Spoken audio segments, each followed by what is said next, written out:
આપણે પ્રાર્થનામાં નમીએ. અમને જીવન આપનાર, અમારા પાપોની માફી આપનાર, જીવતા પ્રભુ ઈસુ ખ્રિસ્ત, 2000 વર્ષ પહેલાં તમે જે કંઈ અમારા માટે કર્યું છે તેને કારણે જ અમે આજે તમારા ચરણોમાં ફરીથી એકવાર આવ્યા છીએ. તમારા પવિત્ર આત્માથી લખાયેલું, ઇન્સ્પાયર થયેલું આવું તમારું વચન આજે પિતાજી સમજવાને માટે જે લોકો મારો અવાજ સાંભળી રહ્યા છે તેમને મદદ કરજો. અને એ જ વચન પિતાજી સારી રીતે સમજાવવાને માટે તમે મને પણ ખૂબ મદદ કરજો. પ્રભુ ઈસુ, તમારો આભાર માનીએ છીએ, કારણ કે તમે મૂર્તિ નથી, તમે તો જીવંત દેવ છો. ઓ પ્રભુજી, આજે એમ પ્રત્યેકને જુદી જ રીતે સ્પર્શ કરજો. આજે એક વ્યક્તિને પ્રભુજી તમે જુદી જ રીતે અમારી સાથે વ્યવહાર કરજો. અને આત્મિક રીતે પ્રભુજી અમે ડેડ નહીં પણ જીવંત વ્યક્તિ તરીકે પ્રભુજી આ પૃથ્વી પર અમારા વર્ષો પસાર કરીએ એવી કૃપા તમે એમને આપજો. જે પ્રેમ તમે અમારામાં મૂક્યો છે એ પ્રેમ પિતાજી અમારા પૂરતો સીમિત ના રહે, પણ પિતાજી અમારાથી આગળ અને આગળ ને આગળ બીજાઓ સુધી પહોંચતો જાય એવી કૃપા, એવી મદદ અમે તમારી પાસેથી માગીએ છીએ. તમારા પુત્ર, અમારા તારણહાર પ્રભુ ઈસુના નામમાં સાંભળીને સ્વીકાર કરજો. આમેન. તમે બધા જાણો છો કે આપણે કેટલાય વખતથી ઇસરાયેલના જળાશયોનો અભ્યાસ કરી રહ્યા છીએ.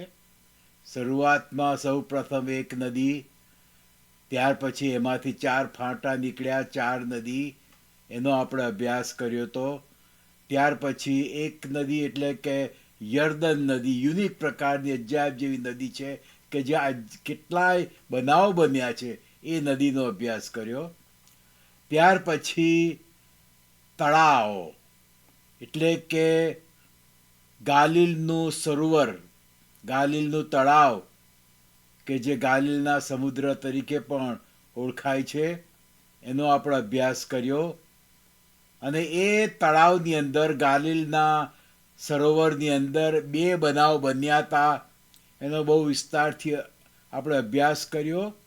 અને પ્રત્યેકને અને ખાસ કરીને મને પોતાને પણ એનાથી બહુ જ આશીષ અને સાંત્વન મળ્યું હતું, કારણ કે ઈશ્વર આપણા તોફાનોને શાંત કરે છે અને આપણને જ્યાં લઈ જવાનું એ વચન આપે છે કે જ્યાં જવાનું કહે છે ત્યાં આપણને એ સલામત લઈ જાય છે. પછી રસ્તામાં ભલે ને ગમે એટલા તોફાનો આવે, પણ એ જ્યારે કહે છે કે ફલાણી જગ્યાએ જાઓ, તો એ આપણને ત્યાં એ લઈ જાય છે. એટલું જ નહીં, પણ ગમે એટલા તોફાન આવે તો શાંત કરીને આપણને ત્યાં પહોંચાડે છે. પ્રભુ ઈસુ ખ્રિસ્તના વચનોમાં સલામતી છે. એ બાબત આપણે ગાલિલના સરોવરમાં જોઈ હતી. આજે જે આપણે સરોવરનો અભ્યાસ કરવાના છીએ એ બહુ જુદા જ પ્રકારનું સરોવર છે. અને એ ઓળખાય છે, એ સરોવર, એ તળાવ એ મૃત સરોવર તરીકે ઓળખાય છે. ઇંગ્લિશમાં એને ડેડ સી એવો પણ શબ્દ વાપરવામાં આવ્યો છે. નવાઈની વાત તો એ છે કે ઇંગ્લિશ બાઇબલમાં કોઈ જ જગ્યાએ ડેડ સી એ શબ્દ જ નથી, છતાં એ ડેડ સી તરીકે ઓળખાય છે. ગુજરાતીમાં કોઈ જગ્યાએ મૃત સરોવર એવો શબ્દ નથી, છતાં એ મૃત સરોવર તરીકે ઓળખાય છે. આ બધી બહુ નવાઈની વાતો છે કે જે બાઇબલમાં નથી શબ્દ, એ ફ્રેઝથી, એ શબ્દથી એ કેમ ઓળખાય છે આપણે જોઈશું આજે. જૂના કરારની અંદર આ ડેડ સી એટલે આપણે ગાલિલના સમુદ્ર વિશે જોયું હતું કે એ સમુદ્ર નથી, એ તો બહુ મોટું તળાવ છે. 6 માઇલ ના વિસ્તારમાં ફેલાયેલું એ તળાવ છે, પણ એ સમુદ્ર તરીકે એનો શબ્દ વાપરવામાં આવ્યો છે. અને એ જ રીતે આ મૃત સરોવર પણ એ સમુદ્ર નથી, એ ડેડ સી નથી, સમુદ્ર નથી, એ સરોવર છે. ફરક એટલો જ છે કે બહુ મોટું છે. ગાલિલનો જે સરોવર હતું એના કરતાં પણ બહુ મોટું છે. ગાલિલનું સરોવર 6 માઇલના વિસ્તારમાં ફેલાયેલું છે. આ મૃત સરોવર એ 30 માઇલના વિસ્તારમાં ફેલાયેલું છે. એટલે કે 30 માઇલ લાંબુ અને 10 માઇલ પહોળું. 30 માઇલ લાંબુ અને 10 માઇલ પહોળું એવું આ મૃત સરોવર છે. પણ એ સરોવર જ છે. અને જે લોકો ગયા છે ત્યાં આગળ એ લોકોને બરોબર ખ્યાલ છે કે તમે એક બાજુ આ સાઈડ ઉપર ઊભા હો, ઇઝરાયલની સાઈડ ઉપર, તો સામે પેલી તરફ બી તમને એન્ડમાં પર્વતો દેખાય છે કે જે જોર્ડન જે દેશ છે એનો વિભાગ છે અને તે દેખાય છે. બીજી બાબત એ કે આ આખું સરોવર એ એક જમાનામાં, એટલે કે 1967ની સાલ પહેલાં એ જોર્ડન દેશ જે છે એનો ભાગ હતો. આખું વેસ્ટ બેંક જેને કહેવાય છે એ આખો જોર્ડનનો ભાગ હતો. પણ 1967માં ઇઝરાયલે આખું જીતી લીધું અને ત્યારથી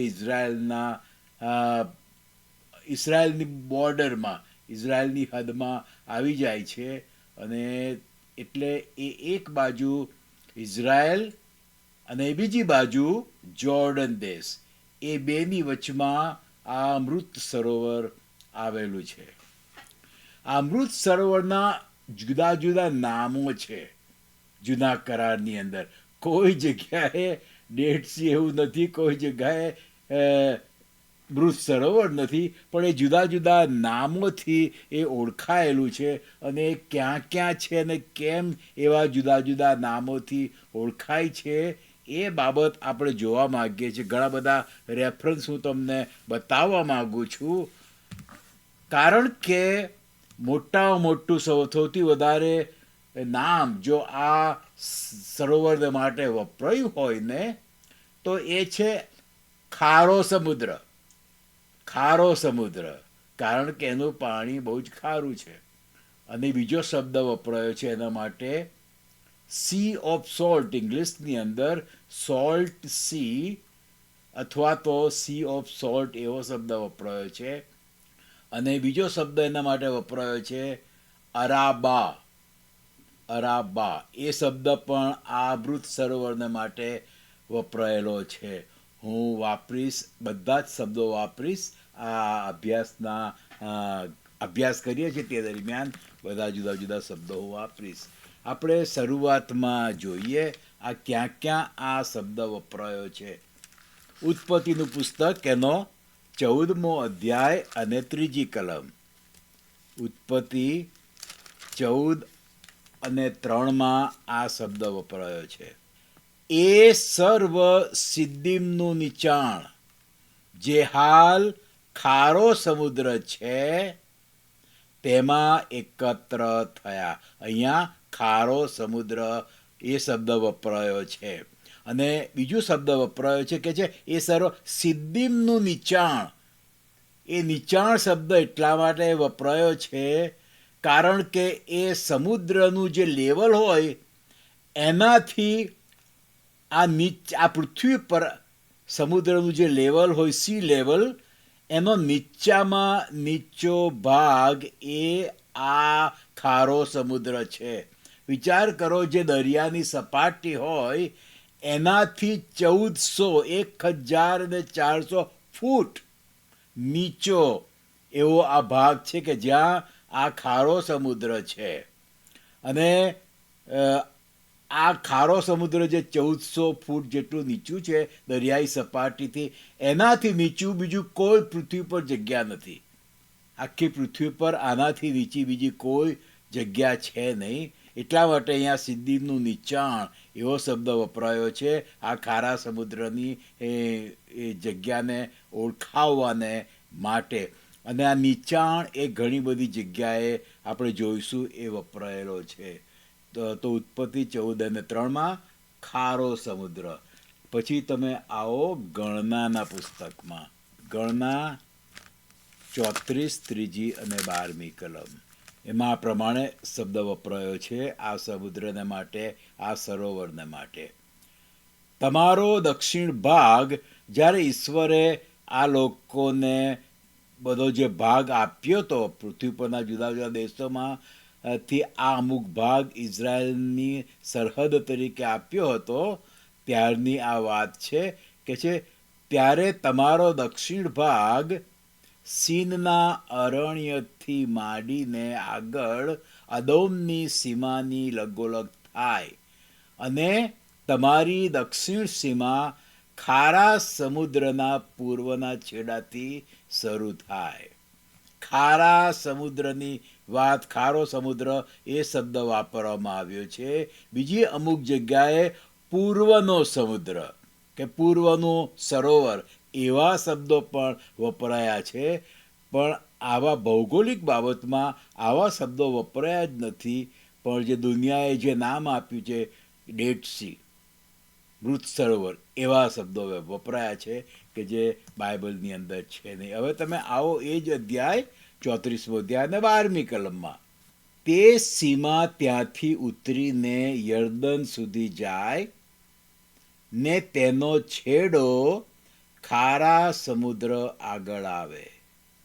જોયું કે છે એ દેશ તેની ચારે તરફની સીમા પ્રમાણે તમારો થશે.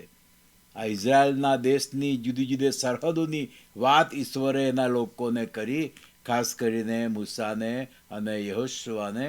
તો એમાં એમણે ખારો સમુદ્ર, સોલ્ટ સી એ શબ્દ વપરાયો છે કે જે અત્યારે દુનિયામાં ડેડ સી તરીકે વપરાય છે કે મૃત સરોવર તરીકે એની ઓળખાણ થાય છે. બીજી એક જગ્યાએ આપણે જોઈએ, પુનર્નિયમનું પુસ્તક કાઢો તમે, તેનો 3જો અધ્યાય અને 17મી કલમ. પુનર્નિયમ 3 અને 17. ઓકે, એમાં આ પ્રમાણે લખવામાં આવ્યું છે, જોયો હોય બીજું નામ આવે છે 17મી કલમ. વળી અરાબા તથા યર્દન તથા તેની સીમા પણ કિન્નેરેતથી, એટલે ગાલિલનો સમુદ્ર, કિન્નેરેતથી તે અરાબાના સમુદ્ર. અહીંયા અરાબાના સમુદ્ર એવો શબ્દ એના માટે વાપરવામાં આવ્યો છે. પછી એની ઓળખાણ કહે છે અરાબાના સમુદ્ર એટલે ખારા સમુદ્રની પૂર્વ બાજુએ. જોયું, ખારા સમુદ્રની પૂર્વ બાજુએ પિસગાના ઢોળાવ તળે આવેલી છે. પિસગા પર્વત પર આપણે જાણીએ છીએ કે ત્યાં આગળ મૂસાનો અંત આવ્યો હતો આ પૃથ્વી પરના જીવનનો, અને ઈશ્વરે પોતે એને ત્યાં આગળ દાટ્યો હતો, અને ત્યાંથી મૂસા મરી ગયો ફિઝિકલી. એ પહેલાં એ પિસગા પર્વત પરથી એના બધું દેખાયું હતું, આખો ઇઝરાયલ દેશ ઈશ્વરે બતાવ્યો હતો. તો અહીંયા ખારા સમુદ્ર એ શબ્દ વપરાયો છે. અરાબાના સમુદ્ર એટલે ખારા સમુદ્ર. આવા શબ્દો અહીંયા આગળ વાપરવામાં આવ્યા છે. અત્યાર સુધી કેટલા શબ્દો જોયા આપણે? અરાબા, ખારો, અરાબાના સમુદ્ર, ખારા સમુદ્ર કે ખારો સમુદ્ર, એ અહીંયા આગળ આપણે જોયું. પછીથી એ જ પુનર્નિયમનું પુસ્તક એનો 4થો અધ્યાય ને 49મી કલમ. 4થો અધ્યાય અને એની 49મી કલમ, એમાં આ શબ્દ વપરાયો છે. યર્દન પાર પૂર્વ બાજુ આખો અરાબા, તે છેક પિસગાના ઢોળાવની નીચે આવેલા, શું કહે છે, અરાબાના સમુદ્ર સુધી. અરાબાના સમુદ્ર સુધી એ અહીંયા આગળ આ ખારા સમુદ્રની વાત છે. એની સરહદની વાત કરતી વખતે ઈશ્વરે આવા જુદા જુદા શબ્દો આપ્યા છે. અરાબાના સમુદ્ર, ખારા સમુદ્ર, એવું બધું છે.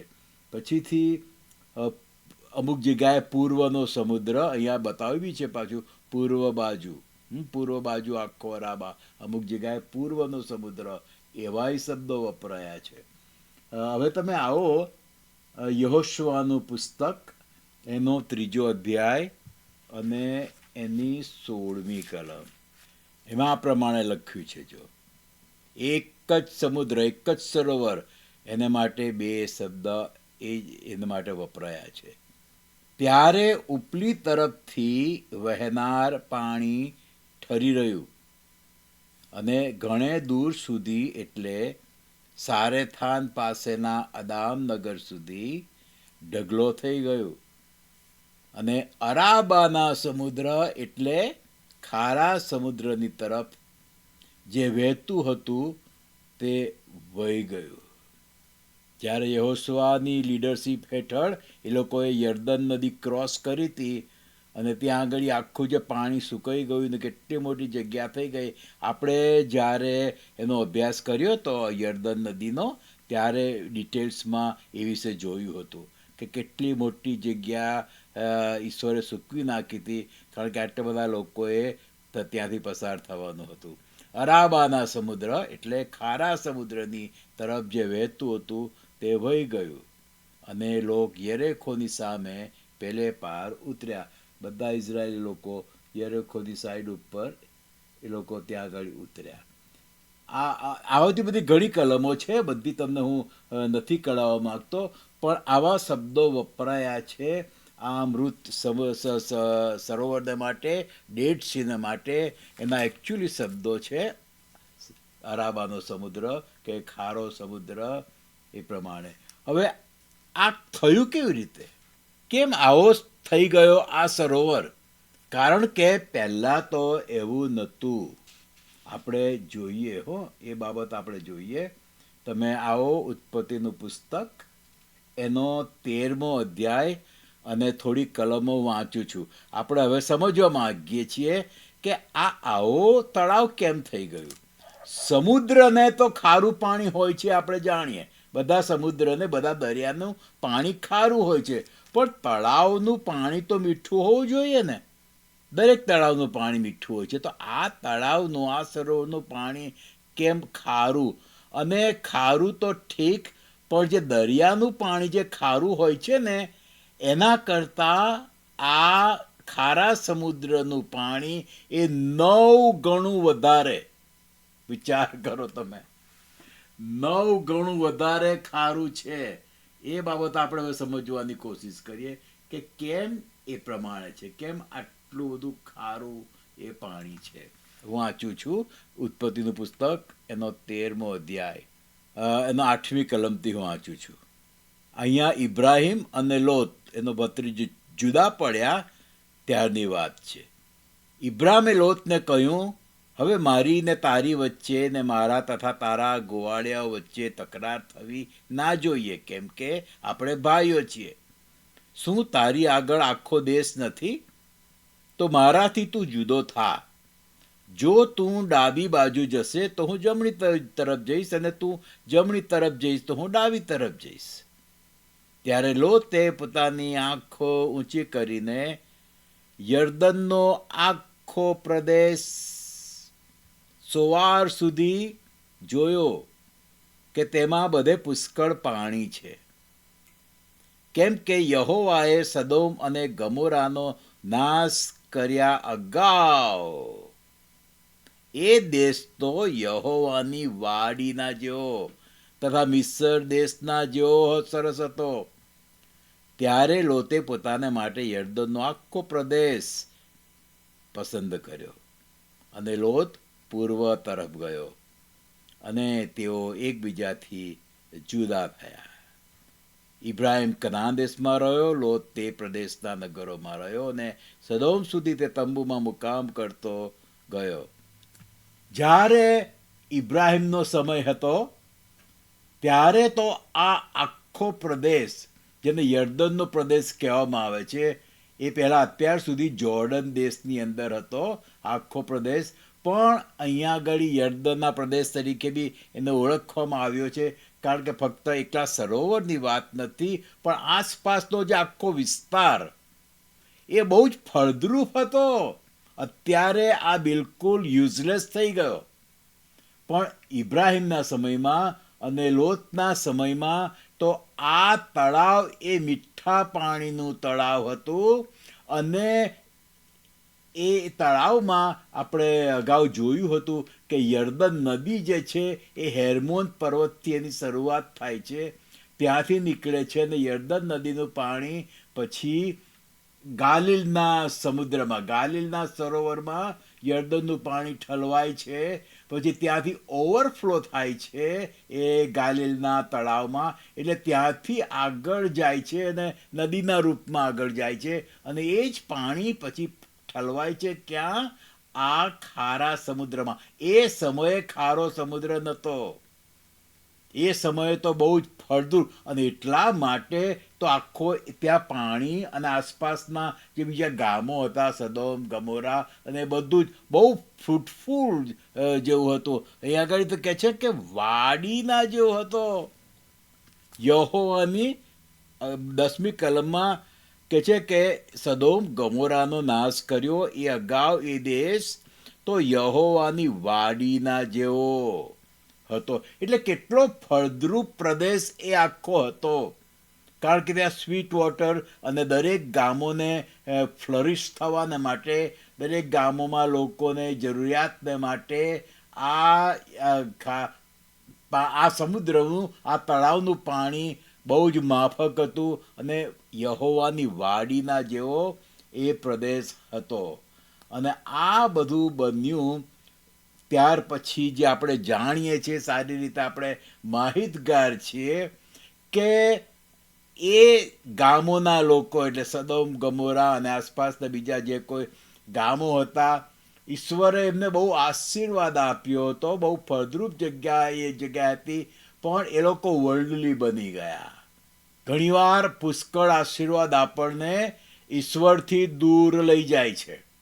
જ્યારે આપણને પુષ્કળ આશીર્વાદ મળે છે ત્યારે ઘણી બધી વખત આપણે ઈશ્વરને ભૂલી જઈએ છીએ, આપણને ઈશ્વરની જરૂર લાગતી નથી.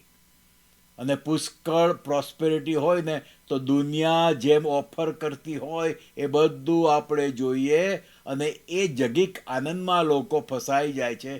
ઘણા બિલીવર્સ લોકો પણ એ રીતે ફસાયેલા છે, અને પછી આત્મિક રીતે એ લોકો પડ્યા છે. ઘણા ચર્ચીસ પણ પુષ્કળ પૈસાને કારણે ઈશ્વરને ભૂલી જાય છે, કારણ કે એમને ઈશ્વરને ની જરૂર નથી લાગતી, અને એમાં પછી ચર્ચ, આત્મિક ચર્ચમાંથી ડેડ ચર્ચ બની જાય છે. આવા બધા કિસ્સાઓ બનતા હોય છે. અહીંયા આગળ આખો જે પ્રદેશ હતો, આ સમુદ્ર, આ તળાવ અને આસપાસના ગામોને પુષ્કળ આશીર્વાદ ઈશ્વર આપ્યો હતો, બહુ ફળદ્રુપ ભૂમિ હતી. એના કારણે પછી એ લોકો બિલકુલ ઈશ્વરને ભૂલી ગયા અને કઈ જાતના પાપમાં પડ્યા એ બધું આપણે જાણીએ છીએ, કે જેને આપણે અત્યારના મોડર્ન જમાનામાં LGBT કહેવામાં આવે છે. એ જાતના પાપમાં એ લોકો પડ્યા, અને પછી એના ઉપર ઈશ્વરનો કોપ આવે છે. પણ આપણે આ સમુદ્ર, ખારા સમુદ્રની થોડીક ખાસિયતો આપણે જોઈએ, કે એને ડેડ સી એવો ભૌગોલિક રીતે એને કેમ એવો શબ્દ વાપરવામાં આવે છે? કારણ કે એ સમુદ્રની અંદર, કે એ તળાવની અંદર કોઈ પણ જીવ જીવી નથી શકતું.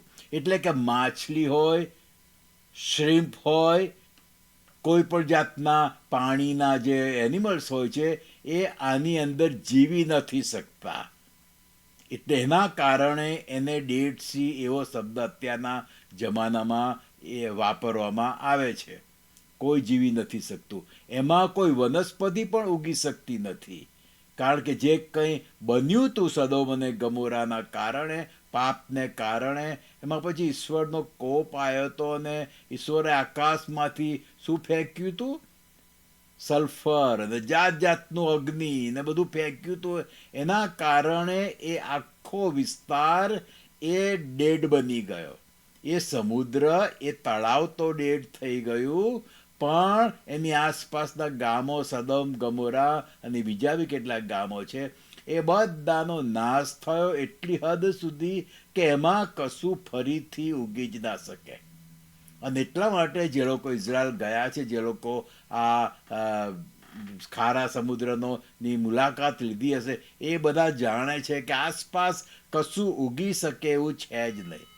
અને એ વિસ્તારમાં આપણે જઈએ છીએ, એ ખારા સમુદ્રની સહેજ આગળ આપણે જઈએ, સદોમ અને ગમોરા બધા ગામો હતા, તો તો ત્યાં આગળ આજની તારીખમાં પણ ગંધકની વાસ આવતી હોય છે, સલ્ફરની વાસ આવતી હોય છે, જુદા જુદા ક્ષારોની વાસ આવતી હોય છે. ત્યાં કશું ઉગી શકે નહીં. માઇલોના માઇલો સુધી બિલકુલ વેરાન પ્રદેશ એ ત્યાં આગળ થઈ ગયેલો છે. કારણ કે પાપને લીધે એ જગ્યા ઉપર કોપ આવ્યો હતો અને ત્યારથી પછીથી આ અત્યારે જે ખારો સમુદ્ર કહેવાય છે, અરાબાનો સમુદ્ર કહેવાય છે, પૂર્વનો સમુદ્ર કહેવાય છે, એ ત્યારથી ખારો થઈ ગયો અને યુઝલેસ થઈ ગયો. એટલે જ્યાં સુધી લોથ હતો ત્યાં સુધી તો એ સ્વીટ વોટરનું તળાવ હતું, પણ પછી ત્યાં આગળ પાપને લીધે ઈશ્વરનો કોપ આવ્યો અને ઈશ્વર આકાશમાંથી જે અગ્નિ અને ગંધક ને બધું ફેંક્યું, એના કારણે બી પછીથી આ આખો તળાવ એ ખારો સમુદ્ર બની ગયો અને યુઝલેસ બની ગયો. આ બીજી એક હું તમને કલમો બતાવું. આ જે સમુદ્ર, દરેક સમુદ્ર, આપ ખારો સમુદ્ર કહો કે બીજું કોઈ બી સમુદ્ર, બધાનું પાણી કેવું હોય છે? ખારું હોય છે, રાઈટ? બધા સમુદ્રનું પાણી ખારું હોય છે. અને મેં કીધું એમ આ ખારા સમુદ્રનું પાણી તો બીજા સમુદ્ર કરતાં 9 ગણું વધારે ખારું છે.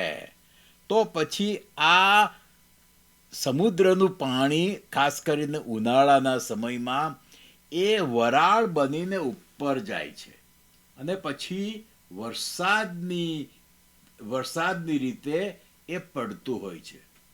ખારું પાણી ઉપર જાય છે તાપને લીધે, ગરમીને લીધે, પણ પછી જ્યારે પડે છે ત્યારે વરસાદના રૂપમાં પડે છે તો એ તો સ્વીટ વોટર હોય છે.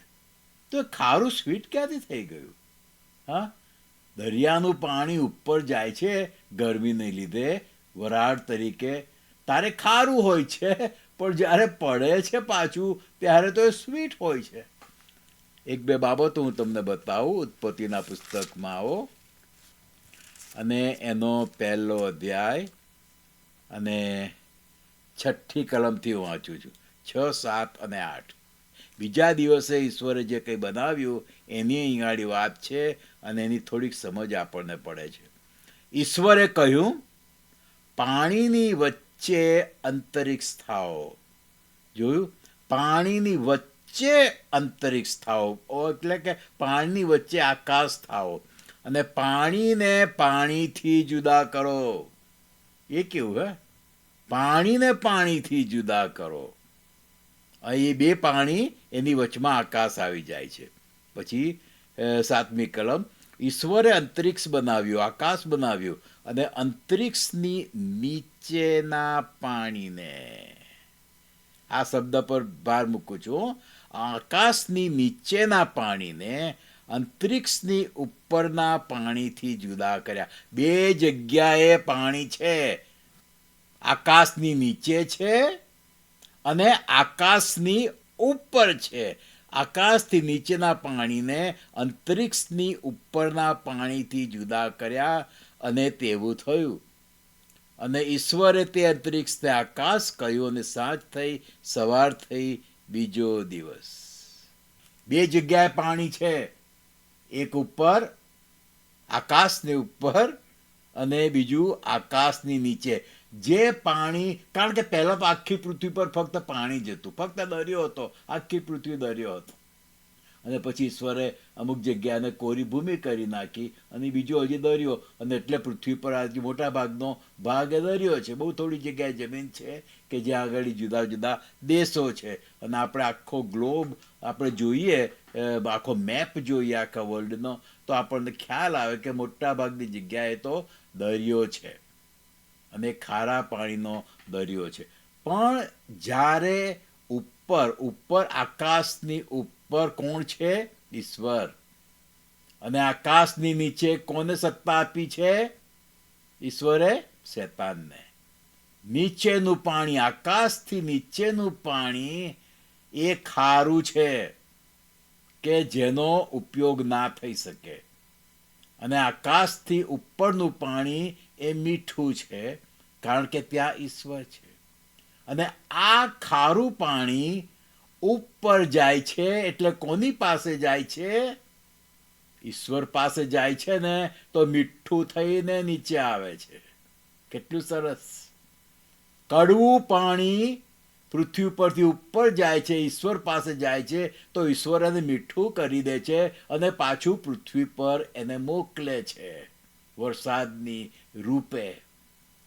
અને નીચેનું પાણી ખારું, એના માટે એક હિબ્રુ લોકોમાંથી એક બહુ સરસ, બાઇબલમાં નથી પણ એ લોકોને માટે એ લોકોએ બહુ સરસ અમુક જોક જેવું કંઈક કરેલું છે કે નીચેનું પાણી ઉપર, એટલે કે નીચે પૃથ્વી ઉપર શેતાનની જ્યાં અધિકાર ઈશ્વર આપ્યો છે શેતાનને, ત્યાંનું પાણી બીટર, એટલા માટે કે એમને ઉપર જવાનું ના મળ્યું. ઉપર જવાનું ના મળ્યું ને એટલે એમનામાં બીટરનેસ આવી ગઈ. ઘણીવાર આપણને કોઈના પ્રત્યે અદેખાઈ આવે છે ને તો શું થાય છે? આપણામાં બીટરનેસ આવી જાય છે, આપણા હૃદયમાં બીટરનેસ આવી જાય છે કે પેલો મારા કરતા કે પેલી મારા કરતા જેનો ઉપર થઈ ગઈ, ચડી ગઈ ઉપર, એવી રીતે કે બહુ આગળ વધી ગઈ, બહુ આગળ વધી ગઈ, અને આપણામાં બીટરનેસ આવી જવાની બહુ મોટી શક્યતા છે. અહીંયા આગળ આ પાણી જે નીચે રહ્યું ને એમને બીટરનેસ આવી ગઈ, કારણ કે એમાંનું બીજું પાણી એ ઉપર ગયું ઈશ્વરની પાસે. ઘણીવાર આત્મિક રીતે પણ આપણને બીટરનેસ આવી જાય છે, પણ જ્યારે આપણે એને ઈશ્વરને સોંપી દઈએ છીએ ને, આપણા હૃદયમાં જે બીટરનેસ હોય બીજા લોકોને માટે, જો આપણે એને સમારી ના શકતા હોય તો આપણે ઈશ્વરને સોંપી દઈએ કે પ્રભુ મારામાં પેલી વ્યક્તિને માટે કે પેલા કુટુંબને માટે કે પેલા ચર્ચને માટે બીટરનેસ છે પ્રભુ મારામાં, આપણે કબૂલ કરીએ અને આપણે એ ઈશ્વરને સોંપી દે તો ઈશ્વર એ બીટરનેસ આપણામાંથી લઈ લેશે અને એને સ્વીટ બનાવીને આપણને એ પાછું આપશે. આપણામાં જે કંઈ આપણે પાપો કબૂલ કરીએ છીએ, ઈશ્વર એને માફી આપે છે અને આપણને હૃદયમાં કેટલી શાંતિ આપે છે. એ જ રીતે આપણા હૃદયમાં બીજાઓને માટે બીટરનેસ હોય, કડવાશ શબ્દ વપરાય છે, કડવાશ હોય બીજાને માટે, આપણે ઈશ્વરને હેન્ડ ઓવર કરી દઈએ ને, કારણ કે એ બાબત કડવાશ આપણા પોતાથી હેન્ડલ થઈ શકતી નથી. આપણે ઈશ્વરને સોંપી દઈએ ને તો ઈશ્વર એને સ્વીટ બનાવીને પાછું આપણને જ આપશે, પણ એ સ્વીટ થઈ ગયું હશે. આપણા હૃદયને ઈશ્વર શાંતિથી ભરી દેશે, મીઠાશથી ભરી દે છે. એટલે અહીંયા આગળ આ ઉત્પત્તિનું પુસ્તકનો 1લો અધ્યાય અને બીજા દિવસે ઈશ્વરે જે પાણી બનાવ્યું, નીચે રહી ગયું એ ખારું, બીટરનેસ, કારણ કે એમને બીટરનેસ આવી પેલા બીજું પાણી જે ઉપર ગયું ને ઈશ્વરની પાસે ઉપર, તો એના માટે એમને બીટરનેસ આવી. આ યહૂદીઓનું એક સરસ જોક છે, એટલા માટે મેં તમને કીધું. જો કે બાઇબલમાં એ બાબત નથી, પણ સાચે જ એમાંથી બહુ સરસ શીખવાનું મળે છે કે આપણામાં જો બીટરનેસ હોય, જે લોકો આપણા કરતાં આગળ વધી ગયા હોય, આપણા કરતાં બધી રીતે ઉપર ગયા હોય, તો આપણામાં બીટરનેસ આવી જાય હ્યુમન બિંગ તરીકે. આપણે એ બાબત ઈશ્વરને સોંપી દઈએ ને તો પછીથી ઈશ્વર એને સ્વીટ બનાવીને આપણને એ પાછું આપશે. આ આખો વિસ્તાર જે છે, ખારા સમુદ્રનો વિસ્તાર, એ કોઈ રીતે એમાં જીવન નથી. એનું બીજું બી એક કારણ છે. મેં યર્દન નદીનો દાખલો આપ્યો ને, હેર્મોન પર્વતથી નીકળે છે નદી, આગળ એનું પાણી ક્યાં ઠલવાય છે?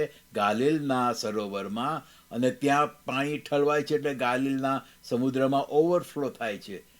જેમ ઘડો ભરાય અને પડ્યા જ કરે પાણી તો ઓવરફ્લો થાય, એમ અહીંયા આગળ ગાલિલના સરોવરમાં યર્દનનું પાણી આવે છે એટલે ઓવરફ્લો થાય છે, અને એ પછી નદી આગળ ને આગળ જાય છે, અને ક્યાં જાય છે? આ સમુદ્રમાં. અને સમુદ્રમાં એ નીચાણનો ભાગ છે, આગળ એ જઈ શકતું જ નથી આગળ પાણી, કારણ કે નીચામાં નીચી જગ્યાએ આવી ગયું છે. નીચેથી ઉપર ક્યાંથી જાય પાણી? ઉપરથી નીચે આવે પણ નીચેથી ઉપર ક્યાંથી જાય? નદીનું પાણી પર્વતની તળેટીએ હોય નદી, તો એ ઉપર જાય પર્વત ઉપર, એ નદી ઉપર જાય ના, ઉપરથી નીચે આવે પણ નીચેથી ઉપર ના જાય. એમ અહીંયા આગળ ખારા સમુદ્ર એ આખી પૃથ્વી પર નીચામાં નીચી જગ્યા છે અને આગળ ત્યાંથી જઈ શકતું જ નથી પાણી. એટલે એમાં કડવાશ. હા, ઈશ્વરે આપણા હૃદયને છે ને પ્રેમથી ભર્યું છે અને એ આપણા પૂરતું સીમિત ના હોવું જોઈએ. જો ઈશ્વર આપણને જે પ્રેમ આપ્યો છે, ઈશ્વરે જે આશીર્વાદો આપણને આપ્યા છે, એ જો આપણા પૂરતું સીમિત થઈ જાય ને, આ તો મારું છે ને મારા માટે જ છે, બીજા કોઈને માટે નહીં, તો પછી છે ને એ કડવાશ બની જાય, ખારું બની જાય, યુઝલેસ થઈ જાય. ઈશ્વરે ઇબ્રાહિમને શું કીધું તું કે હું તને આશીર્વાદ આપીશ અને તું બીજાઓને આશીર્વાદ રૂપ થઈશ.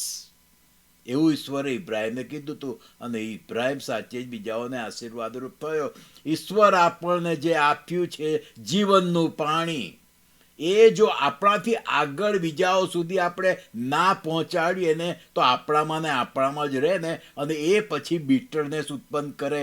આ ખારા સમુદ્રને આટલો બધો ખારો, દરિયાના પાણી જેટલો ખારો હોય ને તો સમજ્યા, પણ કહે છે કે દરિયાના પાણી કરતાં 9 ગણો વધારે સોલ્ટી છે, ખારાશ છે, કડવાશ છે એ પાણીમાં, કારણ કે એનું પાણી આગળ જતું જ નથી. ઈશ્વર આપણને જીવનનું પાણી આપ્યું છે ને ભાઈઓ અને બહેનો, આપણામાં સીમિત આપણામાં જ ના રહે. આપણે ધ્યાન રાખીએ કે આપણાથી આગળ જાય, ઓવરફ્લો થાય આપણામાં, અને જીવનનું પાણી આપણા દ્વારા બીજાઓને પણ મળે એનું ધ્યાન રાખીએ. નહીં તો આપણા હૃદયમાં કડવાશ વધારે ને વધારે વધારે વધારે વધારે થતી જ જશે, આ ખારા સમુદ્રની જેમ, અને ભારે પડી જશે. આપણે યુઝલેસ થઈ જઈશું, બિલકુલ યુઝલેસ થઈ જઈશું, આ ખારા સમુદ્રની જેમ. નીચેનું પાણી અને ઉપરનું પાણી. નીચેનું પાણી શું કરે છે? અર્થલી પ્લેઝર, વર્લ્ડલી પ્લેઝર બધા ઉત્પન્ન કરે છે. એવું જ થયું ના, સદમ ગમોરા નહીં થયું, આજે યુનાઇટેડ સ્ટેટ્સ નહીં થઈ રહ્યું છે, બધા દેશોમાં આ એલજીબીટી બધા કેવું ફાલ્યું છે, ઇઝરાયલમાં બી અર્થલી પ્લેઝર, આ અર્થલી બાબત છે એ ઉપર ઓવરફ્લો થતી નથી ને ત્યારે વધારે ને વધારે કડવાશ એની અંદર આવતી જાય છે. અને આ ખારા સમુદ્રની હિસ્ટ્રી પણ એ જ કે છે, અને બાઇબલની અંદર બી આપણે વાંચીએ છીએ કે ઇબ્રાહિમના સમયમાં, લોતના સમયમાં તો એ ખારું પાણી નહોતું, એ તો બહુ ફર્ટાઇલ, બહુ ફળદ્રુપ જગ્યા હતી, આખી જમીન બહુ જ ફળદ્રુપ હતી કે જે યહોવાની વાડીના જેવી હતી. પણ પાપને કારણે પછી એ બિલકુલ ખારું થઈ ગયું, યુઝલેસ થઈ ગઈ, એ જમીનો પણ બિલકુલ યુઝલેસ થઈ ગઈ. આ આખો જે વિસ્તાર છે જેનું વર્ણન કરવામાં આવેલું છે ને, આ ત્યાં આગળ એટલી તો બિલકુલ યુઝલેસ જગ્યા છે. ફક્ત જે લોકો ગયા છે એ લોકો વધારે સારી રીતે સમજી શકશે, મને જરા સમજાવવામાં મુશ્કેલી પડે છે. પણ ત્યાં ફક્ત કોતરો છે, પહાડો અને કોતરો છે, એની ઉપર કોઈ જાતની વનસ્પતિ નથી. ત્યાં આગળ અંદર અંદર ઊંડા કોતરો થઈ ગયા છે. એના કારણે દાઉદ રાજા જ્યારે સાઉલ રાજાથી ભાગતો ફરતો હતો, સંતાતો ફરતો હતો, ત્યારે એ આ જ જગ્યાએ, આ ખારા સમુદ્રની આસપાસનો જે બધા પહાડો છે એને એનગેડી કહેવામાં આવે છે. એનગેડી ઉપર દાઉદ રાજાને સંતાવવું પડતું હતું. બીજી એક બાબત, આપણે કોસ્મેટિક, આપણે કહીએ છીએ આપણા શરીરની સુંદરતાને માટે આપણે કોસ્મેટિકનો ઉપયોગ કરતા હોય છે. ઇટ્સ ઓકે, કારણ કે એમાં બી શું હોય છે, આપણા શરીરની સ્કિનને માટે એની અંદર તત્વો હોય છે. મોટાભાગના કોસ્મેટિકમાં હોતી નથી, પણ ઘણા બધા કોસ્મેટિકમાં આપણા શરીરની સ્કિનને માટે હોય છે. અને આ જે ખારો સમુદ્ર છે એનો કાદવ પ્લાસ્ટિકના એમાં ભરવામાં આવે છે અને પછી એને વેચવામાં આવે છે. ત્યાં આગળ દુકાનો પણ છે. ફક્ત મડ કાદવને લેવામાં આવે છે, એને એમાં પ્લાસ્ટિકની ટ્યુબોમાં ભરવામાં આવે છે અને પછીથી એને વેચવામાં આવે છે. કારણ કે એમાં પેલા ક્ષારો છે, એ તળાવના ક્ષારો એની અંદર કાદવમાં છે કે જે સ્કિનને માટે કે છે કે ઉપયોગી છે.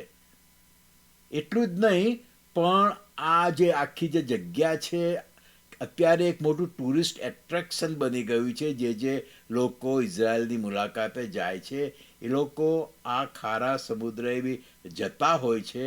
અને આખી જગ્યા જે છે એ મેં કીધું એમ એ દરિયાઈ સપાટીથી બહુ નીચે છે.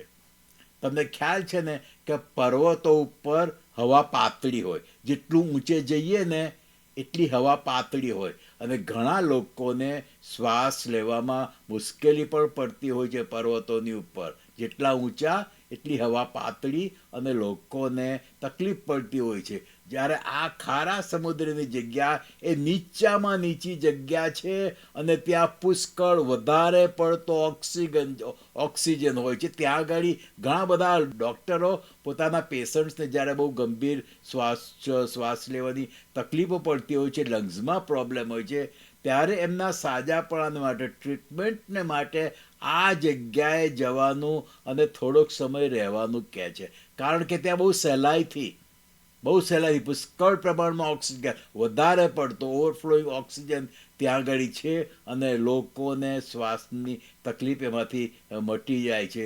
એટલું જ નહીં, પણ આ જે ક્ષારવાળું જે પાણી છે ખારા સમુદ્રની, એની જાત જાતની ટ્રીટમેન્ટને માટે પણ લોકો ત્યાં આગળ આવતા હોય છે. શારીરિક ટ્રીટમેન્ટને માટે આર્થરાઇટિસ હોય કે પછી જુદા જુદા સ્કિનના ચામડીના રોગો હોય, રૂમેટિઝમ હોય, એક્ઝિમા હોય, આ બધા જે સ્કિનના જાત જાતના પ્રશ્નો હોય છે એના હિલિંગને માટે પણ લોકો આ ખારા સમુદ્રમાં ની જગ્યાએ આવતા હોય છે.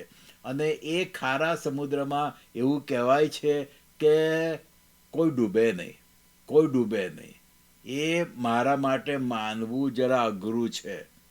ત્યાં આગળ લોકો આરામથી બહુ સહેલાઈથી પાણી ઉપર ફ્લોટ થતા હોય છે. આપણે જઈએ તો કેટલા બધા લોકોને આપણે પાણી ઉપર ફ્લોટ થતા જોઈએ છે, રાઈટ. કે છે કે ત્યાં આગળ ડૂબે નહીં. પણ હું એ અંગત રીતે માનતો નથી. એનું કારણ એવું છે કે હું પોતે ત્યાં ડૂબેલો છું. હું 96ની સાલમાં જ્યારે ગયો હતો ત્યારે મને એમ જ હતું કે ત્યાં આગળ આપણે પડીએ તો ડૂબાવાય જ નહીં. તો હું તો આડો થઈને પડ્યો તો સીધો પાણીની નીચે. અને એ ખારું પાણી મારા પેટમાં મોં દ્વારા અને નાક દ્વારા બધે ઘૂસી ગયું હતું. અને એનો પછી મારી પાસે બીજો એક મારો ફ્રેન્ડ હતો, ત્યાંનો જ રહેવાસી હતો, એ મારી સાથે હતો. એણે મને તરત જ જોયું ને તો તરત જ મારી જગ્યાએ આવ્યો ને મને નીચેથી ઉપર આખો એણે ખેંચી લીધો. પણ એટલું બધું તો પાણી મારા શરીરમાં ભરાઈ ગયું હતું તે મારું હૃદય, હું સાંભળી શકું ધક ધક ધક ધક ધક ધક ધક ધક એટલું ફાસ્ટ થાય. મેં કીધું કે આજે ગયું કામથી, આજે મારું ડેથ આ ખારા સમુદ્રમાં થવાનું છે, આ જગ્યાએ થવાનું. એટલું ફાસ્ટ મારું હૃદય ત્યાં આગળ ચાલતું હતું. કારણ કે હું છેક નીચે જતો રહ્યો હતો. તરત જ જો થોડીક જ વાર લાગી હોત ને તો કદાચ ત્યાં મારું ડેથ થઈ જાય. પણ ત્યાં આગળ એ પ્રમાણે થયું અને પછી તરત જ એટલી ભયંકર ઉલટી થઈ મને કે એ બધું પાણી નીકળી ગયું. ઈશ્વરની દયા, હું એને ઈશ્વરની દયા માનું છું કે ઈશ્વરે મારા ઉપર દયા કરી, મને સખત ઉલટી થઈ. એમાં બધું ખારું પાણી એ નીકળી ગયું અને ધીમે ધીમે ધીમે હું હોશમાં આવ્યો. અને ત્યારની ઘડી અને આજનો દાડો પાણીમાં હું ખાલી પગ જ પલાળું જ્યારે જ્યારે જવું ને ત્યારે, પણ એનાથી વધારે નહીં. અને શિલા પણ મારી સાથે હોય એટલે એ બી પાણીમાં પગ જ પલાળે, એનાથી વધારે કશું નહીં. પણ ખબર નહીં લોકો કેવી રીતે ઇઝીલી ફ્લોટ, જે લોકોને તરતા આવડતું હશે ને એમને લોકો કદાચ ઇઝીલી સહેલાઈથી ફ્લોટ થતા હશે. બાકી આપણા જેવાના, મારા જેવાના તો કામ નહીં જ ત્યાં આગળ કદી ફ્લોટ ના થવું. બીજી બાબત આ ખારા સમુદ્ર વિશે આપણે જોઈએ છીએ, મેં કીધું એમ શરૂઆતમાં કે નીચેનું પાણી અને ઉપરનું પાણી. નીચેનું પાણી પૃથ્વી પરનું પાણી કે જ્યાં પૃથ્વી પર શેતાનની હકુમત છે, એ ઉપર જાય છે, ત્યારે ઈશ્વરના કબજામાં આવે છે. પછી ઈશ્વર એને સ્વીટ કરીને વરસાદની રૂપે પાછા અહીંયા આગળ પૃથ્વી પર મોકલે છે. આપણે જે કંઈ ઈશ્વરને આપીએ છીએ ને, ઈશ્વર એને સ્વીટ બનાવે છે. આપણું જીવન પણ પહેલાં કેવું હોય છે, ખારાશથી ભરેલું, પાપથી ભરેલું, કડવાશથી ભરેલું, પણ ઈશ્વરને આપણે જીવન આપીએ છીએ ને તો ઈશ્વર એને સ્વીટ બનાવે છે અને એ જીવન આપણને પાછું આપે છે કે જે આપણે ઓવરફ્લો થવું જ જોઈએ. બીજાઓને આપણે આશીર્વાદરૂપ બનવા જ જોઈએ કે જેથી એમાં કડવાશ ના આવી જાય. એક જ જગ્યાએ રહે તો પછી કડવાશ આવી જાય. આ ફળદ્રુપ વાડી પાપને કારણે બિલકુલ વેસ્ટ થઈ ગઈ, વેસ્ટ બની ગઈ. અને એવું જ થઈ શકે છે, આપણું જીવન બી થઈ શકે છે. તારણ પામ્યા પછી પણ જો આપણે બીજાઓને આશીર્વાદરૂપ થતા નથી, જે જીવનનું પાણી આપણને મળ્યું છે એ નદી આગળ વહેતી નથી, તો પછી આપણા જીવનમાં આવું આપણે યુઝલેસ આપણું જીવન બની શકે છે. આપણી મિનિસ્ટ્રી પણ બહુ સંભાળવાનું છે. આપણને જે મિનિસ્ટ્રી સોંપી છે, પછી અમારું પ્રેયર ગ્રુપ હોય કે આ પ્રેયર લાઈન હોય કે પછી ચર્ચ હોય કે બીજી કોઈ પણ રીતે હોય, આપણે આપણા પૂરતું સીમિત ના રહી. આપણા દ્વારા બીજાઓ આશીર્વાદરૂપ થવા જ જોઈએ, થવા જ જોઈએ. નહીં તો પછીથી એક પેલું મોનોટોનસ થઈ જાય અને આમ લાગે કે મિનિસ્ટ્રી છે, પણ હકીકતમાં બીજાઓને આશીર્વાદ નથી મળતો અને ધીમે ધીમે ખારાશ આવે છે. અને જેમ આ સમુદ્રની ખારાશ વધતી ગઈ એમ એ વધતી જ જાય છે. આટલી બધી ખારાશ આની અંદર કેમ છે એનું બીજું બી કારણ છે કે એક જ જગ્યાએ તમે મોટા વાસણમાં પાણી ભરો, રેગ્યુલર પાણી ભરો, ઉનાળામાં ખાસ કરીને, અને બહાર તાપમાં મૂકો તો શું થાય છે? પાણી ઉડી જાય, રાઈટ. અને જો ખારું પાણી તમે ભરો અને પછી એને તાપમાં મૂકો તો પાણી ઉડી જશે ને, તો પેલી ખારાશ જે છે સોલ્ટ એ રહી જશે, એની અંદર રહી જાય છે. એ જ રીતે આ સરોવરને થયું કે આગળ પાણી જતું જ નથી, અને જેમ જેમ વર્ષો ગયા એમ એમ એ પાણી સુકાતું ગયું. અત્યારે તો યર્દન નદી જે આવે છે અને એનું પાણી આ સમુદ્રમાં, આ ખારા સરોવરમાં ઠલવાવું જોઈએ, એ ઠલવાતી બી નથી, હવે પાણી બી નથી આવતું.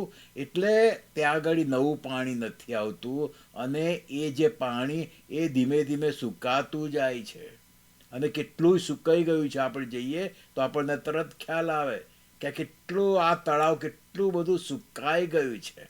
અને એટલા માટે એની ખારાશ ત્યાંની ત્યાંની ત્યાં જ રહી છે.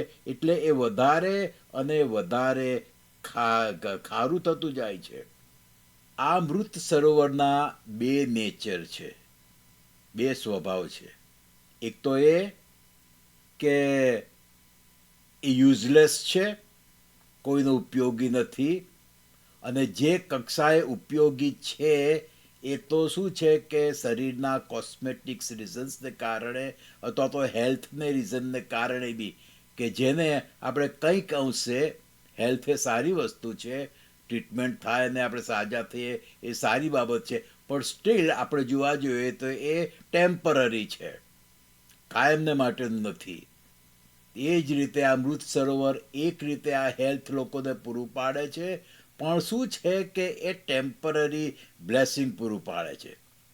જ્યારે જે ઈશ્વરનો જે પ્લાન હતો કે પાણી એ બીજાઓને પણ મળતું રહે, એવો સમય હતો જ્યારે આનું પાણી આસપાસના ગામોને આશીર્વાદરૂપ હતું અને એટલા જ માટે તે ફળદ્રુપ વાડી જેવું થઈ ગયું હતું. પણ પાપને કારણે એ યુઝલેસ થઈ ગયું. મૃત સરોવર એ છે ને એક જ જગ્યાએ છે અને ત્યાં સારું બી છે અને ખરાબ બી છે. એટલે એક રીતે આપણે એમ કહી શકીએ કે ગુડ અને ઇવિલ, સારું અને ખરાબ, એ એક જ જગ્યાએ ભેગું મળે છે, એક જ જગ્યાએ.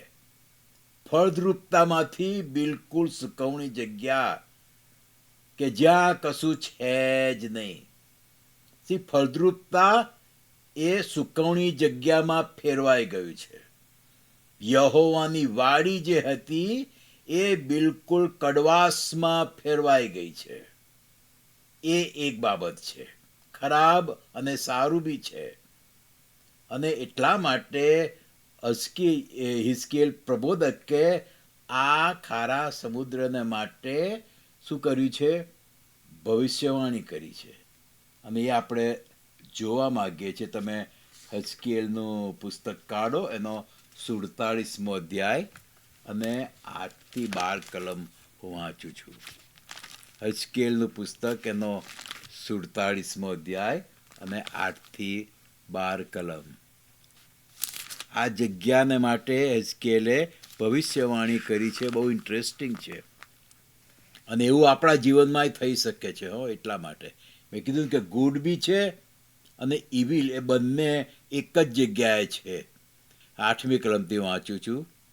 ત્યારે તેણે મને કહ્યું, આ પાણી, આના પાણીની વાત છે, આ પાણી અહીંથી નીકળીને પૂર્વના પ્રદેશ તરફ વહે છે ને નીચે જઈને અરાબામાં પડશે અને તે સમુદ્ર તરફ જશે.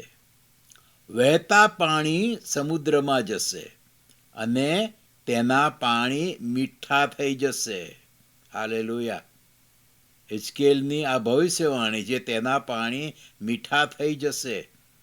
જ્યાં કંઈ તે નદી, એટલે યર્દન નદીની વાત છે, જ્યાં કંઈ તે નદી જશે ત્યાંના સર્વ પ્રકારના પ્રાણીઓ જથ્થાબંધ જીવશે.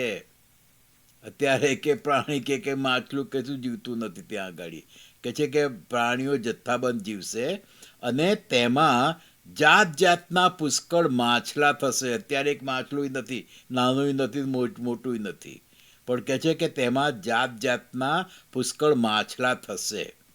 કેમ કે આ પાણી ત્યાં ગયા છે. તેથી સમુદ્રના પાણી મીઠા થશે અને જ્યાં જ્યાં તે નદી ગઈ છે ત્યાં દરેક વસ્તુ સજીવન થશે. વળી તેને તીરે માછીઓ ઊભા રહેશે. તેનું કે ત્યાં કેટલું બધું માછલીઓનું થઈ જશે કે ત્યાં આગળ લોકો માછલીઓ મારવાની શરૂઆત કરશે ને માછીઓ ત્યાં આગળ આવશે પુષ્કળ. કેટલી ફળદ્રુપતા એ જગ્યાએ આવવાની છે. તેને તીરે માછીઓ ઊભા રહેશે. એન ગેદીથી તે એન એગ્લાઈમ સુધી તો જાળો પાથરવાની જગ્યા થશે. વિચાર કરો, એ જગ્યા કેવી ફેરવાઈ જવાની છે કે ત્યાં આગળ પુષ્કળ માછલીઓ એટલી બધી તો હશે કે આટલા બધા માછીઓ ત્યાં આગળ આવશે. અને મહાસમુદ્રના માછલાની જેમ તેમાં જાત જાતના પુષ્કળ માછલા થશે. પણ તેની કાદવવાળી તથા ભીનાશવાળી જગ્યાઓ મીઠી થશે નહીં. ત્યાં મીઠું પકવવામાં આવશે. તેની કાદવવાળી તથા ભીનાશવાળી જગ્યાઓ, ઘણા પેલું લખ્યું છે આપણે ગુજરાતીમાં, મીઠી થશે નહીં. એટલે કે સ્વીટ થાય નહીં, એ સોલ્ટી થશે નહીં. સોલ્ટને આપણે મીઠું કહીએ છીએ ને, ઘણીવાર ગોટાળો થઈ જાય. આપણે પેલા મીઠાની વાત કરતા હોય પણ લોકો સ્વીટ સમજી જાય. એટલે અહીંયા આગળ કહે છે કાદવવાળી તથા વિનાશવાળી જગ્યાઓ સોલ્ટી થશે નહીં. અત્યારે સોલ્ટી છે પણ કે જે પછી સોલ્ટી થશે નહીં. ત્યાં સોલ્ટ પકવવામાં આવશે, મીઠું પકવવામાં આવશે. નદીની પાસે તેના બંને કાંઠે ખાવા લાયક ફળ આપનારા સર્વ વૃક્ષો થશે. એટલે કે પાછી આ જગ્યા છે ને યહોવાની વાડી જેવી થઈ જવાની છે. આવી હિસ્કીએલની ભવિષ્યવાણી છે. નદીની પાસે તેના બંને કાંઠે ખાવા લાયક ફળ આપનારા સર્વ વૃક્ષો થશે. તેમના પાન કરમાશે નહીં ને તેમને ફળ આવતા બંધ પડશે નહીં. તેને દર માસે નવા ફળ આવશે, કેમ કે તેના પાણી પવિત્ર સ્થાનમાંથી નીકળે છે. જુઓ, ધ્યાન રાખજો હો. આ પાણી ક્યાંથી આવે છે? આ જગ્યાએ અત્યારના ખારા સમુદ્રમાં પાણી ક્યાંથી આવશે? પવિત્ર સ્થાનમાંથી નીકળે છે.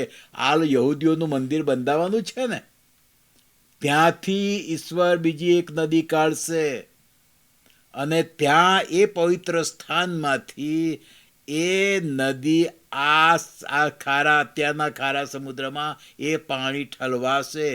કે છે તેના પાણી પવિત્ર સ્થાનમાંથી નીકળે છે. તેના ફળ ખાવાના કામમાં ને તેના પાન દવાના કામમાં આવશે. કેટલી સરસ ભવિષ્યવાણી છે આ અત્યારના કડવા પાણીના તળાવને માટે. કારણ કે આખું બાઇબલ જો આપણે જોવા જઈએ ને તો પહેલા 2 અધ્યાયો જો તમે ધ્યાનથી વાંચશો ને, પહેલા 2 અધ્યાયો એ ઈશ્વરનો ઓરિજિનલ પ્લાન શું છે એ બતાવે છે. અને બાઇબલના છેલ્લા 2 પુસ્તકો એટલે કે પ્રકટીકરણના છેલ્લા 2 પુસ્તકો ઈશ્વરનો આખો પ્લાન પૂરો થઈ ગયો છે, ફિનિશ થઈ ગયો છે એ બતાવે છે. અને આ પહેલા 2 અધ્યાય ને છેલ્લા 2 અધ્યાય બાઇબલના, એની વચમાં જે પુસ્તકો છે, જે અધ્યાયો છે, એમાં ઈશ્વર આપણને બતાવે છે કે કઈ રીતે ધીમે ધીમે સ્ટેપ બાય સ્ટેપ ઈશ્વર એનો આખો પ્લાન ફિનિશ કરશે અને છેલ્લે ફિનિશ થઈ જશે ત્યારે બધું જે કંઈ કડવાશ છે, ખારું છે, એ બધું જતું રહેશે અને ફરીથી આ જ પ્રમાણે કેટલી સરસ ભવિષ્યવાણી છે આ ડેડ સીને માટે, કેટલી સરસ ભવિષ્યવાણી છે મૃત સરોવરને માટે, કેટલી સરસ ભવિષ્યવાણી હિઝકીએલે કરી છે આ ખારા સમુદ્રને માટે, આ અરાબાના સમુદ્રને માટે. વિચાર કરો, આપણું જીવન, આપણું કુટુંબ, આપણું ચર્ચ જે કંઈ છે બગડી ગયેલું, ખારું થઈ ગયેલું, કડવાશવાળું, અલ્ટિમેટલી અંતમાં પ્રભુ એને રિસ્ટોર કરશે અને એને એટલું તો ફળદ્રુપ, એટલું તો સ્વીટ અને એટલું તો સરસ બનાવી દેશે કે ના પૂછો વાત. કે છે કે એના ફળની વાતો છે, કેટલું કે પાનની વાતો છે, એના ફળ, નવા ફળ આવશે. પવિત્ર સ્થાનમાંથી નીકળે છે એટલે ઈશ્વર તરફથી નીકળે છે. અને આપણા જીવનને નિરાશ ના થશો ભાઈઓ અને બહેનો, નિરાશ ના થશો. તમારા બાળકો ભટકી ગયા છે, નિરાશ ના થશો. તમારું કુટુંબ ભાગ્યું તૂટ્યું થઈ ગયું છે, નિરાશ ના થશો. ઈશ્વર એને સોંપી દઈએ ને તો ઈશ્વર પાછું એમાં એટલું તો સરસ રિસ્ટોરેશન લાવશે કે જે પહેલાં કરતાં પણ વધારે સારું થઈ જશે. ઈશ્વર શા માટે આ પૃથ્વી પર આવ્યા? પાપીઓને બચાવવા માટે, રિસ્ટોર કરવા માટે. શેતાને જે કંઈ કડવાશ ઉત્પન્ન કરી, શેતાને જે કંઈ પાપ ઉત્પન્ન કર્યું, એ બધામાંથી છોડાવીને આપણામાં આટલું ફળદ્રુપતા લાવવાને માટે ઈશ્વર મનુષ્યને ધારણ કરીને આ પૃથ્વી પર આવ્યા અને સ્ટેપ બાય સ્ટેપ એમણે કર્યું. એમણે વધસ્તંભ ઉપર એમનો પ્રાણ પણ આપી દીધો. એ વધસ્તંભ ઉપરથી, કાલવરની ટેકરી ઉપરથી એ નદી વહે છે, એ પાણી વહે છે અને આપણા જીવનમાં આવે છે ને બધી કડવાશ, બધી ખારાશ અને ફ્રૂટલેસનેસ, કશી ઉગતું ના હોય, કશું ના થતું હોય, બધું એ નદી, વધસ્તંભ પરથી નીકળતી નદી, કાલવરી પરથી નીકળતી નદી આપણી અંદર આવે છે ને તો બધું ફ્રૂટફુલ કરી દે છે. વિચાર કરો, આપણે એક જમાનામાં ક્યાં હતા, થોડાક વર્ષો પહેલા ક્યાં હતા, આજે જુઓ ક્યાં છે. ઈશ્વરે કેવું કર્યું છે, એમના એ કાલવડની ટેકરી ઉપરથી નીકળતી નદીએ પાણી આપણામાં ઠલવાયું, આપણા જીવનમાં ઠલવાયું અને કેટલો બધો ફેરફાર થઈ ગયો. અને એ જ રીતે પ્રભુ ઈસુ ખ્રિસ્ત જ્યારે આ પૃથ્વી પર 1000 વર્ષ રાજ કરશે ને ત્યારે આ ખારા સમુદ્રની જગ્યા એ બિલકુલ સ્વીટ અને ફળદ્રુપ થઈ જશે. એ પાણી પણ સ્વીટ થઈ જશે અને આસપાસ ફરીથી ગામો વસશે અને લોકો બી ત્યાં આગળ રહેશે અને ત્યાં પુષ્કળ ફ્રૂટફુલનેસ હશે. 1000 વર્ષ પ્રભુ ઈસુ ખ્રિસ્તના રાજ કરવાના ગાળા દરમિયાન કે જ્યારે આપણે પણ એમની સાથે રાજ કરીશું ત્યારે તો આ જગ્યા અત્યારે એવી છે એવી નહીં હોય, બહુ ફળદ્રુપ હશે, બહુ જ ફળદ્રુપ હશે. પ્રભુ કૃપા કરે આપણા પ્રત્યેકના જીવનમાં તે કડવાશ બધી જતી રહે, આપણા જીવનમાંથી, આપણા હૃદયમાંથી, આપણા વિચારોમાંથી બિટરનેસ જતી રહે, કડવાશ જતી રહે, અને આપણામાં ફ્રૂટફુલનેસ આવે. એવું ઈશ્વર કરવા માગે છે. જેટલા જલ્દી આપણે સરેન્ડર થઈ જઈએ એટલું જલ્દી આપણામાં ઈશ્વર ફ્રૂટફુલનેસ લાવશે. તમે વિચાર કરો અત્યારે શું થઈ રહ્યું છે. જગ્યાએ એ આખો ખારો સમુદ્ર છે, પણ એની આસપાસ જે બધી જે વેસ્ટલેન્ડ કહેવાય જગ્યાઓ, ત્યાં આગળ છેલ્લા બહુ જ થોડાક વર્ષોથી પાણીના ખાબોચિયા થવા માંડ્યા છે.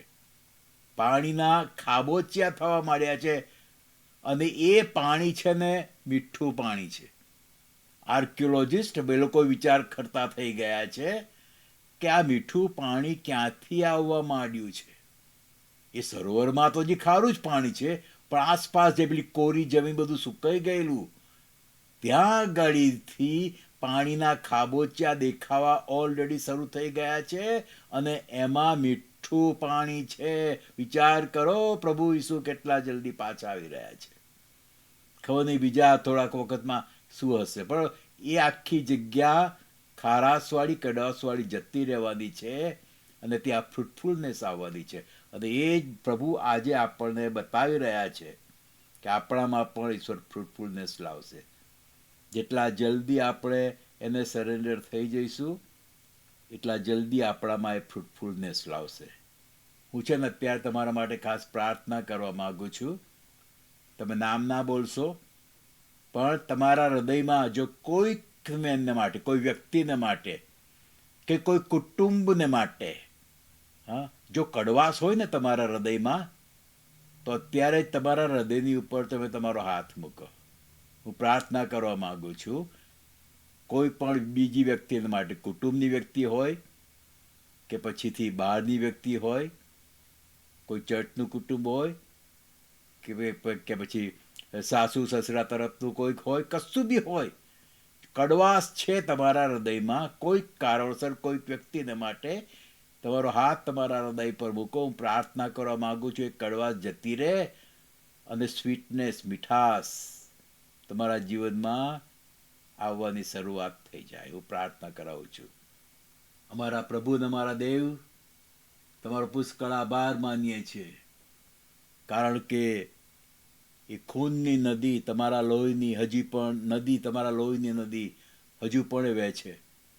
અને પ્રભુ એ નદીનું પાણી, મારી પ્રાર્થના છે અત્યારે કે જે વ્યક્તિઓએ પોતાના હૃદય પર હાથ મૂક્યો છે, જે લોકો જાણે છે કે કોઈના માટે એમના હૃદયમાં કડવાશ છે, તો પ્રભુ જ્યારે અત્યારે લોકો કબૂલ કરી રહ્યા છે, તો પ્રભુ એ તમારા પરમ પવિત્ર સ્થાનની જગ્યાએથી જે એક નદી નીકળવાની છે અને ખારા સમુદ્રને મીઠું પાણી કરી દેવાની છે, એ જ રીતે પ્રભુ કાલ્વરી ટેકરી ઉપરથી વહેતી નદી, એ લોહી, એ પાણી, એ લોહી પ્રભુ જે જીવનનું પાણી આ એક એક વ્યક્તિના હૃદયને ક્લીન કરી દે, કડવાશ કાઢી નાખે, ખારાશ કાઢી નાખે, બિટરનેસ કાઢી નાખે હૃદયમાંથી, અને પ્રભુ એમના હૃદયને સ્વીટ કરી નાખે, એમના ઘરને સ્વીટ કરી નાખે, પ્રભુ એમના વિચારોને સ્વીટ કરી નાખે. અને પ્રભુ મારી પ્રાર્થના છે કે પ્રભુ તમારા એ સામર્થ્યથી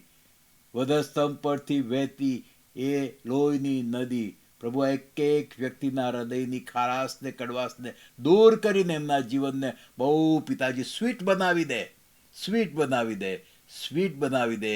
જે પ્રભુ તમે આ ખારા સમુદ્રને માટે થોડાક વખતમાં કરવાના છો, એ જ બાબત પ્રભુ આ મારા ભાઈઓ અને બહેનોને માટે આજથી જ કરો પિતા, આજથી જ કરો.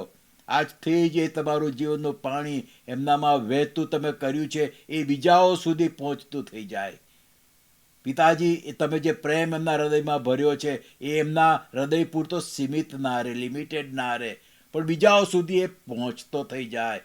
અને પ્રભુજી એમનું જીવન, એમનું હૃદય એ પિતાજી સ્વીટ સ્વીટ સ્વીટ બની જાય, પુષ્કળ ફળદ્રુપ બની જાય, એમનું જીવન ફળદ્રુપ થઈ જાય, એમની સેવાઓ બહુ ફળદ્રુપ થઈ જાય. પ્રભુજી, એવી મારી પ્રાર્થના એ જીવનની નદી વેવડાવનાર પ્રભુ ઈસુના નામમાં કરું છું. સાંભળીને સ્વીકાર કરજો. આમેન.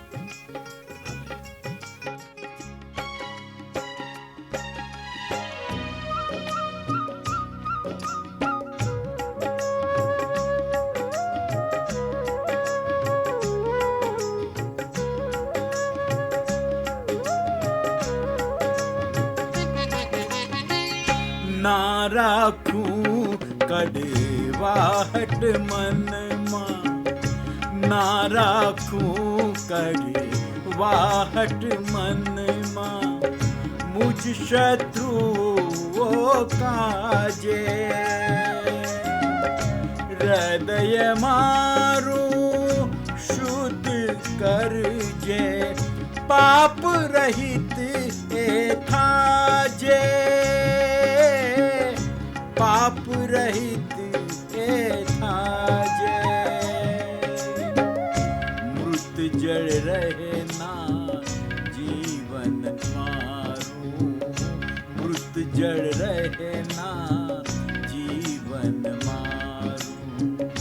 કૃપા કરજે જાણી ઈસુજી, આપ જીવનનું પાણી.